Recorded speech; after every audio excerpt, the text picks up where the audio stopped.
4 বছর আগে পণ্য গেছে যুক্তরাজ্যে, কিন্তু রপ্তানি মূল্য এখনো পুরোটা বুঝে পাননি 36টি গার্মেন্টস শিল্প। এর ফলে $5 বিলিয়ন রপ্তানিকারক ওই প্রতিষ্ঠানগুলো বন্ধ হওয়ার উপক্রম হয়েছে। টাকা পেতে আইনি ব্যবস্থা নেবার উদ্যোগ নেওয়া হবে। সকালে ইআরএফ কার্যালয়ে সংবাদ সম্মেলনে উদ্যোক্তারা জানিয়েছেন, যুক্তরাজ্যের ক্রেতা ডেভেনহ্যাম দেউলিয়া হওয়ার ফলেই সৃষ্ট জটিলতায় আইনি মারপ্যাচে বাংলাদেশি প্রতিষ্ঠান এক্সপো ফ্রেইট লিমিটেড ইএফএল তাদের প্রায় 130 কোটি টাকা দিচ্ছে না। মাঠের অলরাউন্ডার আমি, আর ঘরের অলরাউন্ডার টাইলক্স টয়লেট ক্লিনার।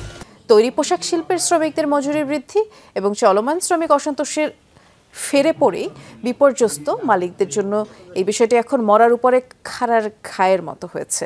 বলা হয় 2020 সালে যুক্তরাজ্যের ডেভেনহ্যামের কাছে পোশাক সরবরাহ করে বাংলাদেশের 36টি গার্মেন্টস এবং করোনাকালে 150 বছরের পুরনো পাবলিক লিমিটেড কোম্পানিটি দেউলিয়া ঘোষণা করে। এর ফলে ওই 36 রপ্তানিকারক বিপাকে পড়েন।